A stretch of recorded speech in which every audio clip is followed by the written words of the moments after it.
Have you ever felt that there's just so much fitness information out there? You don't know where to turn. You don't know who to believe online. You don't know what's true and what's not. I'm really excited because today I sit down with Luke Depron of Live Great Lifestyle, and we are talking all things fitness related. But in particular, we're talking a lot about how to really hit your goals and avoid the fitness pitfalls and traps that a lot of people try to set. So strap in, get ready for episode 215. Let's go. The future of fitness.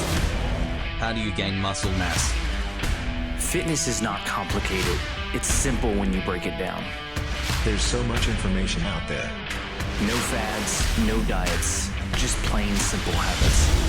You're listening to the Bones to Bulk podcast. Hey, welcome to today's episode. My name is Bryan, and I will be your host today. If this is your first time tuning in, welcome to the show. For my return listeners, thanks for coming back.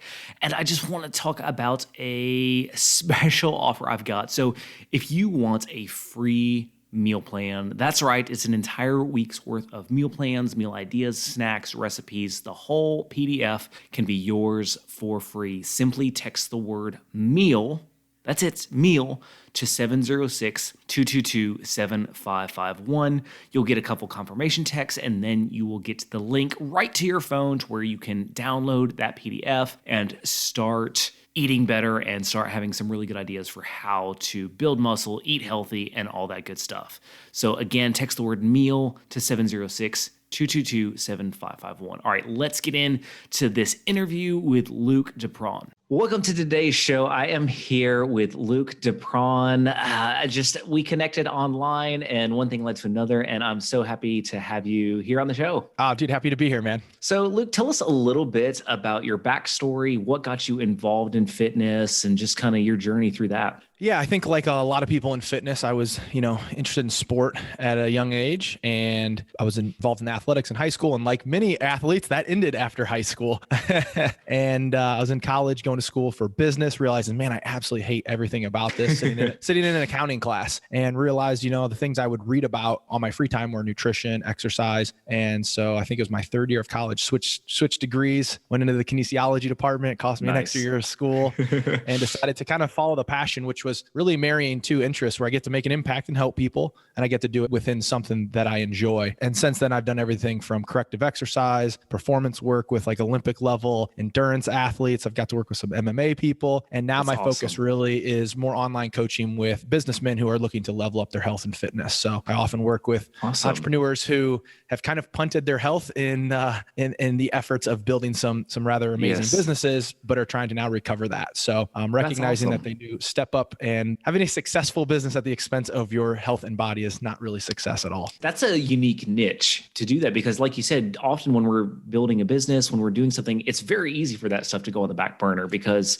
so much time is invested into that goal, that vision of whatever the business is. Yep. The health goes first, family goes second, business goes third. And unfortunately, once you understand that, there's a few things that you can integrate within your lifestyle to where it's like your health should support that business, not take over it. And I think that's the intersection that I've kind of been able to fill in that we don't have to take on a bodybuilder fitness model lifestyle to have a lot of the amazing results, as I'm sure you know. And unfortunately, what we see, the idea of what has to be done to be healthy and fit, I think is drastically skewed from what it really takes. And so for particularly with this population, it's like these are time-strapped guys that are working on some killer stuff. And it's like, when you have a pitch the next day and you got $12 million you're trying to raise, well, you might miss that workout. Yeah, that's a lot at stake there. Yeah. Dang, that's crazy. So for your own personal fitness, you were involved in sports in high school, and then you still had that interest. So what did your personal fitness look like kind of exiting high school into college? How did that evolve while you were learning? Yeah. So I kind of had a mix of, I would say, like a bodybuilding, CrossFit-esque style of training with the goal of I wanted to get bigger. As a really skinny guy growing up, I'm a 6 I foot. hear you. Yeah. I'm a six, and 15 years later, still a pretty skinny guy.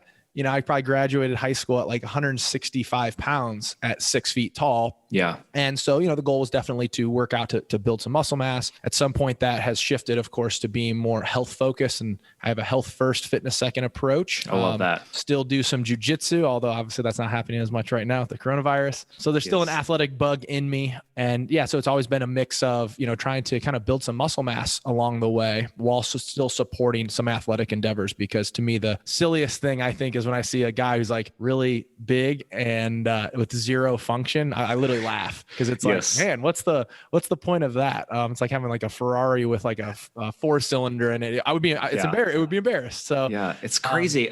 Bringing that up, Jay Cutler, he's like one of the biggest dudes out there. And I've watched some of his videos, and no disrespect whatsoever to the guy. I mean, he does insane amount of stuff, but to your point, like the level we go just for looks, he can't even, he can't even wipe his own ass, literally, because he can't reach behind him. He's so big. And it's like, when did fitness become all about just this image that we have to uphold, where we just threw health out the window? And so I kind of want to dive into that, because kind of how we connected was I saw your post of, you took basically a transformation picture, and I'll let you tell the story because you're going to do a much better job than me, but go ahead and tell the post that kind of connected us. Yeah. So we got connected because, Facebook, I got a notification saying Bryan Parody has posted a picture of you. Would you like to be tagged? Right. Which often happens when, you've done a group photo with somebody and they post it, Facebook notifies you. And so I clicked on it because I was like, oh, who's that? And, there I am in my underwear in this before and after photo. And, of course I click on the photo and it was cool because you did share the article that it was from. And these were a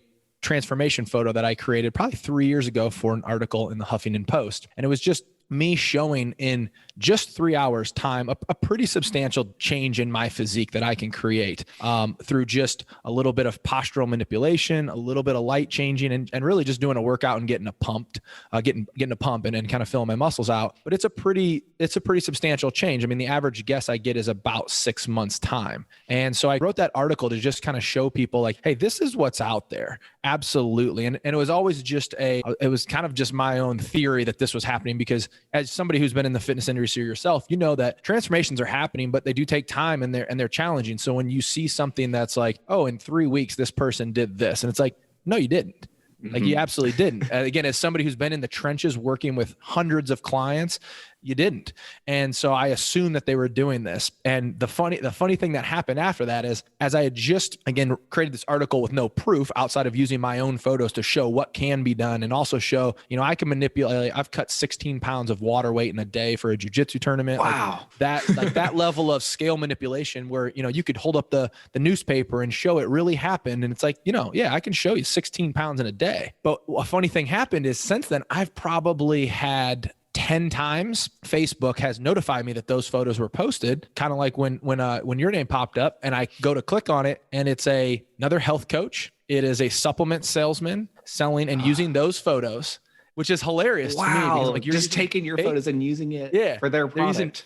So I've actually reverse Google searched those. There's a kid in Colorado who runs a gym. He's with his thousands of transformation photos. Those are one of the focused ones. I still have to send him a nice little email. I've seen it for Herbalife coaches, where I've called them out because they're, I've even reached out under a different account saying, oh, are these are your clients with these results? Yes. And I'm like, oh, that's funny. Wow. So everything from skin tightening cream to peptides to Herbalife to actual workout programs that, by the way, probably would give you a good result. So yeah, it was pretty shocking to see other people in the profession, just straight taking those and using them to market their services. Yeah. When again, of course, the irony in it is, I'm like, you're using fake transformation. Right. That's insane. And what's interesting is, just days before I came across your article, which is great, and I'll link it in the show notes. You should read it. But I had someone on Facebook, I saw a post, and they were showing a transformation picture. It was another picture, and it said, this client lost X amount of weight in 3 weeks. And it was just like you just said. I was like, there's no way. Like, there's absolutely no way that guy went from this to this in 3 weeks. Like, it's total photo manipulation. Yep. And so that's kind of what I started researching articles, like, okay, I got to find some examples. And when I stumbled across yours, because I'm like, I've got to speak out on this. I say, and the point of like why I created that article is, the thing that really just kills me to see is there's so many people who have taken a leap of faith with a product, a supplement, maybe a program, because they are looking for support and assistance and they do want to actually make a change. But unfortunately, they've gone down this path of unrealistic expectations. And so when it doesn't happen, they quit. And this is what I ultimately want to save someone from doing is, some radical thing that's going to give them short-term results. And then they're going to fall back into, again, a state of ill health. And they think, oh, this just won't work for me, or it takes too much work. And it's like, no, you just went down a wrong path. And there are really some kind of simple and strategic and sustainable ways that you can make some really radical changes in your life and your body, but it's not going to be that. Right. It's not going to be the 3-week pill. Exactly. Yeah. And we've become so inundated with the quick fixes in the fitness realm. It's like, the 30-day diet, the 30-day workout program. And it's like, these are great to throw in maybe once in a while, but that's not going to get you from your starting point to your end point. And I feel like, especially amongst these MLM companies that, sell these products as the one-all solution, it's so frustrating because they're constantly posting transformation pictures and they're pulling from obviously external sources, as you yourself can attest to, but also I don't think people understand is, when you buy into an MLM, you essentially work for the company selling their product. You can also pull from the photo database of this company, of the success stories across the nation, and post it as, hey, my good friend here lost 30 pounds in 4 weeks. Okay, well, first off, you probably weren't specifically working with that person. And that was a one-off thing that happened. And that becomes the expectation. Yep. So, how do we, as trainers who are trying to teach proper health along with fitness, how do we go about re-educating people when it comes to what fitness really looks like when we're so desensitized to it? Man, that's an interesting question, because that's something I've been rolling around in. I had somebody kind of proofread a script for me as I was kind of trying to create a video that had a little bit of kind of deep physiology on weight loss that I was writing. And, the feedback was like, do people really need to know this? And do they have the time? Again, particularly with the guys that I'm working with who tend to be pretty busy. And you used the word education, and it's like, man, there is a level of education that has to come along, because although I think getting in shape is simple in a way, in that there's just a few foundational pieces that we have to install, it's complex in that it's multifactorial.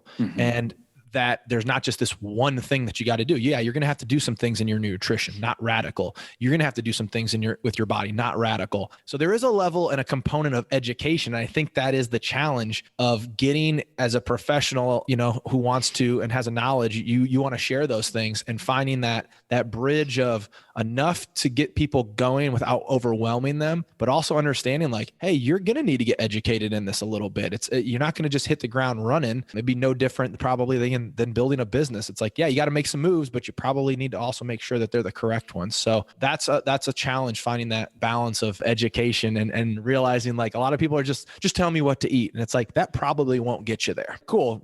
You want to lose weight and be healthy? Cool. Eat chicken, avocado, and broccoli the rest of your life. You'll probably be healthy. How's that going to work out for you? Right. Exactly. And so it's to help people, navigate some of the pitfalls of, I think, our society and the way it's set up with food, with our food systems. And yeah, it can be a challenge, but I keep coming back to that word you use, education, and there's a component of it. 100% agree. Kind of drawing off your own experience, you work with a lot of influential people very big in the business space, the entrepreneurial space. What do you find is a common misunderstanding that they come, when they come to you and you're like, hey, I need to get healthy? What's kind of one of the biggest misconceptions that you find amongst your clients? So there's a big desire to try to outsource as much as possible, which again, love it. Like, let's move things off our plate. And again, any good entrepreneur is going to do a great job of this. Right. That's right in their wheelhouse. Yeah. That said, it's like, you have to have a little higher level of ownership of this, meaning like, hey, you want to outsource your relationship, let's say. Cool. You're going to outsource the sex part to another guy? Probably not. Right. You're going to outsource the listening part? Probably not. Maybe you can outsource picking up the gift or something. And within this side, it's like there are lots of things you could outsource. You could outsource to a chef. You could outsource to a trainer. And some of those things become a little of a hindrance, because when then they're not there, we don't have a foundation of habit, or we don't have a foundation of, again, understanding or education of what we're trying to do. And a lot of times those outsourced activities aren't going to be there forever. Again, it could be the private chef. It could be, again, the real dedicated meal plan. But if you don't have an understanding of what a basic meal looks like, when you leave those frameworks and those confines, then those guys struggle. So it is trying to bring in a level of like, hey, there's a personal responsibility here, because you have to take full ownership over this.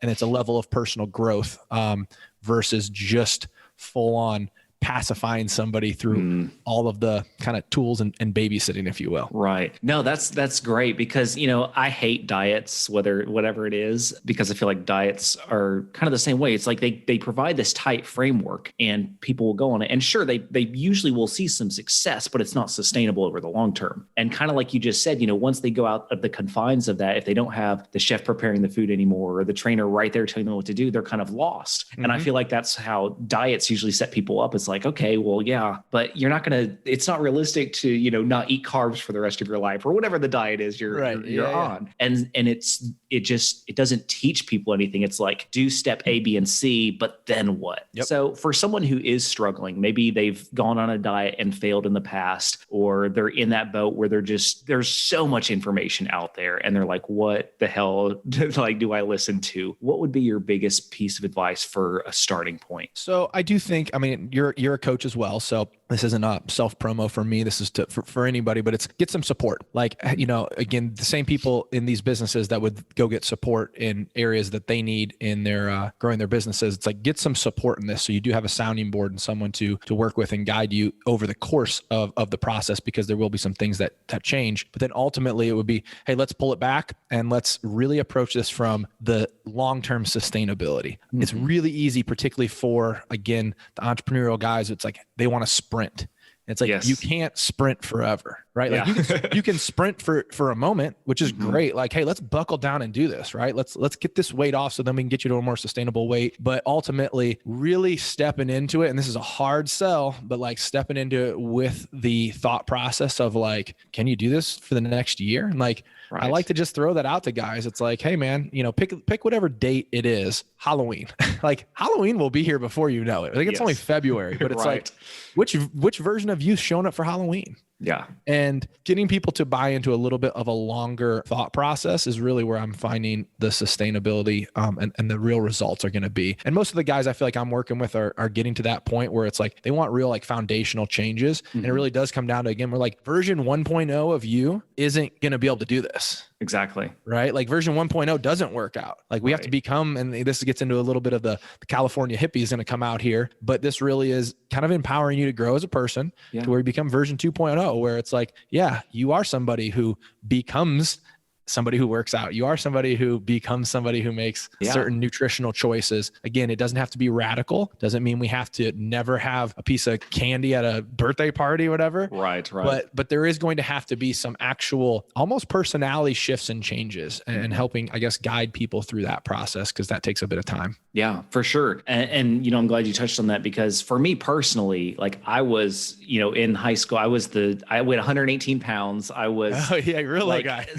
tiny, and I'm on the shorter side as it is. I'm like, what do you weigh? What do you weigh now? I've seen some videos. You're looking a little thick. I'm at 165 now. So okay, how tall are you then? I'm 5'5". Oh, you are a shorter guy. Okay. Yeah, I'm on the short side. So power lifter then. Exactly. The physical transformation was huge. I'm not going to deny that, but the mental transformation that took place, I can't even put into words, because if you had told that shy, quiet kid who stooped his shoulders and had zero confidence and couldn't look you in the eye where you'd be in 10 years, I would have been like, yeah, whatever, you're crazy. So for you, what did you find just as you've gone on the journey? What has been the biggest mental shift for you that you've discovered about yourself, or that you've kind of, like you said, molded into that 2.0 version? It's interesting that you brought that up, because if you were to talk to me, and you kind of mentioned this earlier, like what brought you through fitness. And again, there was a desire to put on some weight and like working out. I'm young, when you're 18 to 24, there's probably girls going to the bar, all that kind of stuff. But what has kept me going through the process, and I realized this probably about 2 years ago, that I didn't quite realize that I probably have an underlying level of anxiety that I've dealt with in my life, that I had just self-nurtured through exercise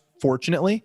Obviously, like this would be a recommendation that a doctor would give somebody if they had anxiety. It's like, hey, you should work out. Right. I fortunately found that and didn't realize that I kind of think I did have some natural anxiety tendencies that I just kind of figured out how to deal with it. So for me, working out at this point over the last probably since I'm 36, so probably since I was 25 years old, has always really just been about how I feel. That's the driving force. The how you look is a nice side effect. Right. But if there was the I Am Legend situation movie where you're the last person on earth, I'm still working out. Yeah. Just like I'd brush my teeth because it makes me feel better. Right. Like I don't like, you feel gross when you don't brush your teeth. I'm going to feel gross if I don't move. So for me, that has been kind of the driving force. And I see that with a lot of clients as well, where the majority of men will come in with a weight loss goal, but it's how they feel that pulls them through.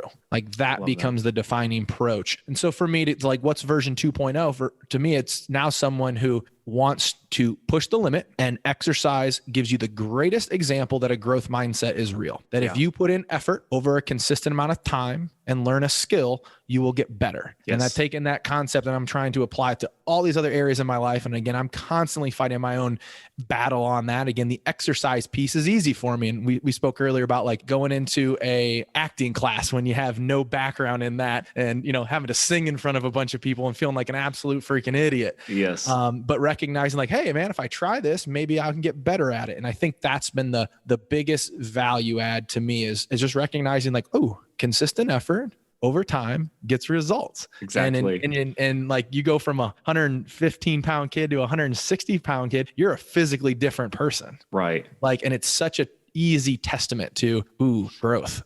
Yes, exactly.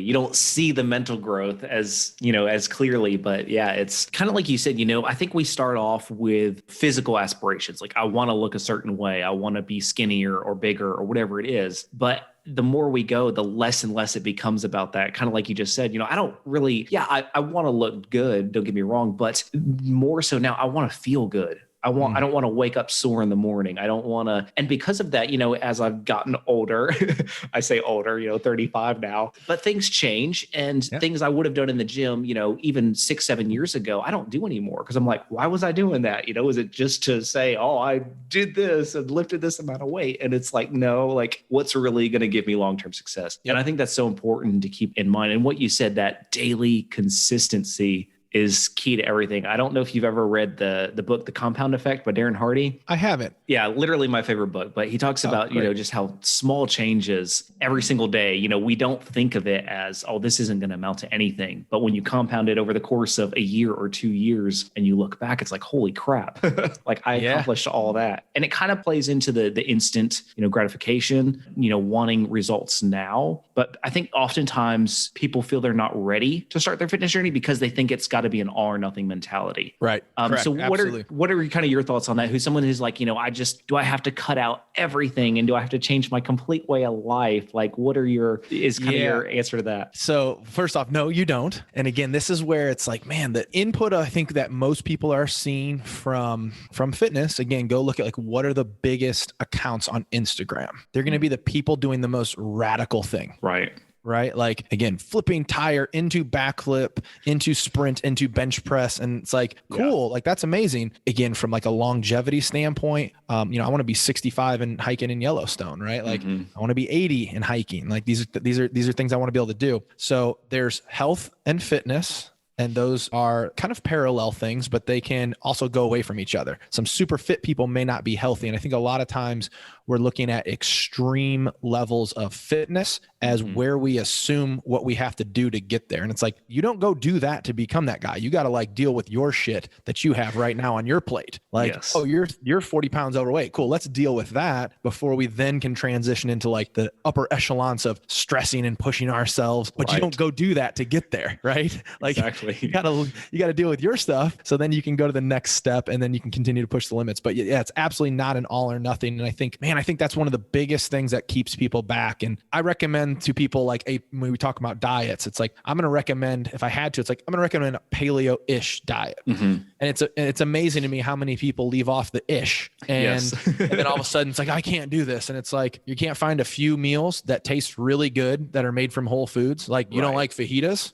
Like, Exactly. I like fajitas, right? Like that's all or nothing. And so I feel like it's almost like people build in an excuse to quit by making it this all or nothing approach. Yes. Who would blame you for quitting if you're only eating chicken and raw broccoli? Exactly. Who would blame you for quitting if you're getting up at 4:30 every morning to work out? And it's like, you don't have to do that. So there's a way to make it fit within, I think, the confines of everyone's personal lifestyle. I always say this: exercise should support your life, not take over. Unless you're an athlete, unless you're making money, your exercise should support your life, not take over it. I love that. I love that. That's a great way to put it. Yeah. First off, it's been an honor talking with you. It's been amazing. And I want to do just some rapid fire questions that are kind of fun. Sure. So first off, what is your favorite exercise? Bulgarian split squats. Oof. Which is funny because everybody they're like, and the reason is because it's the worst. Like, oh, it suck.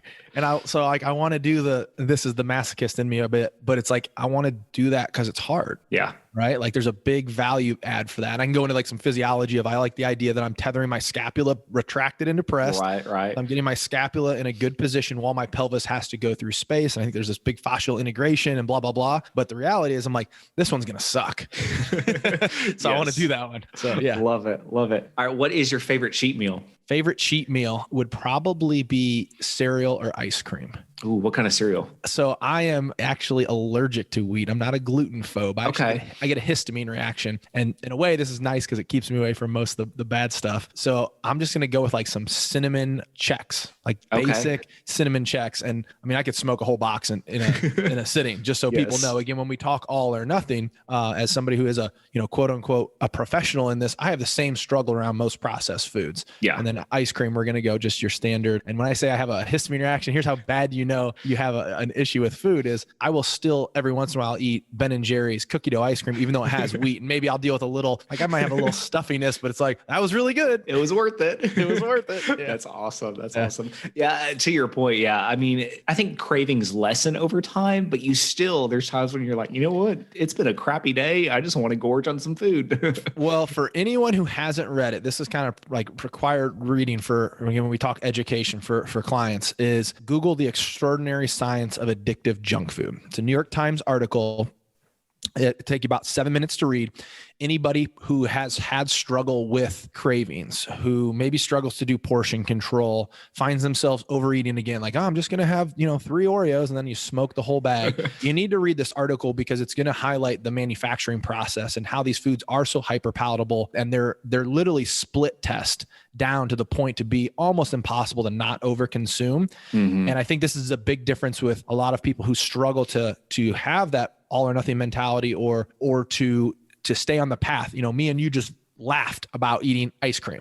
Like we had that relationship to it. Right. It was a funny thing where, I'm sure, having worked with people, you've worked with people, I'm sure, who have had something like that. And then they go down just a train ride of personal guilt and hating themselves and shame. And it's like, dude, it's just ice cream. Don't worry about it. Exactly. And the reason I don't carry any guilt if I do overconsume those foods is because I actually have an understanding of the manufacturing process and how it's impacting my physiology. Mm-hmm. And it kind of relieves all the guilt where it's like, it's not so much you. Yes. It's the product. It's been designed in a way where like, it doesn't even like leptin doesn't even hit your hypothalamus when you eat a Cheeto. So you will never get full on it. Yeah.